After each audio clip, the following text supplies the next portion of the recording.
Hey guys, Retro here. And have you wondered what broke Warframe and what it looks like? Well, that's exactly what I'm going to show you here today. It should come to no surprise to any seasoned player that it would be Wisp is the single most broken thing in the game. Let's waste no time. I'm going to show you exactly why she is broken. So some may like her for her skins that she has, some may like her for her damage, others may like her for other reasons. So let's go right on ahead and break her down. So first let's take a look at her passive.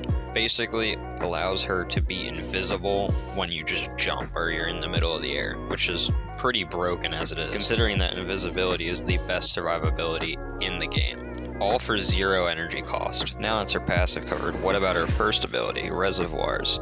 Reservoirs is just a little buff ability that you can put down, and you have 3 modes. The speed mode, which increases your movement speed, as well as your speed and arc wing and your fire rate. Then you have the health mode that gives you max health and health regeneration. Then the shock mode that shoots out a little lightning bolt that CCs enemies. But it gets even better. These buffs can be picked up by your teammates and their pets. Then what about her second ability? Quite literally is Rolling Guard.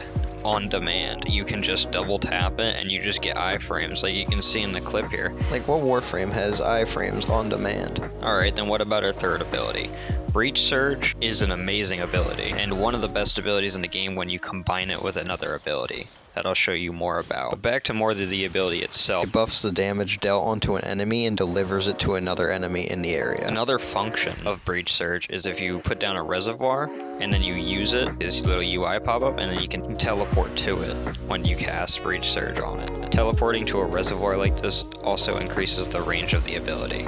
And finally, her ultimate. Her ultimate is just a high damage beam, and if you left click or just press RT or hold down your right trigger, it'll do more damage. One last thing before we get into the build, she's also the only frame that can speed up defection missions, which if you know, you know. Now let's hop into the build. First things first, you're gonna need Exodia Contagion. Doesn't need to be maxed. Then you'll need the Eclipse Assumed. After that, you have all the prerequisites, and this is the build that I use.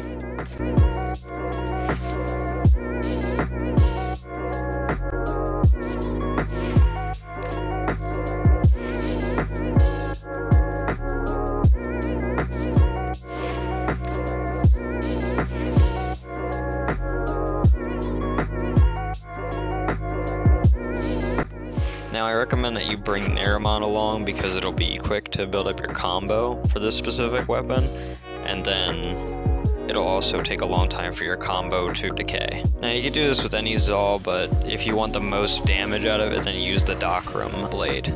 Now it's how you use the build. Basically just keep jumping up in the air to maintain invisibility, and that also allows you to throw your Exodia Contagion Zal, periodically prime them with the Epitaph, keep your Eclipse active, and then use Breach Surge occasionally, and make sure your reservoirs are down so you have all your buffs and your 2 whenever you need it. You use this build, I'm sure you'll be hitting numbers like these in no time. You guys want more informational videos? Go ahead and click the video on the left. Have a wonderful day.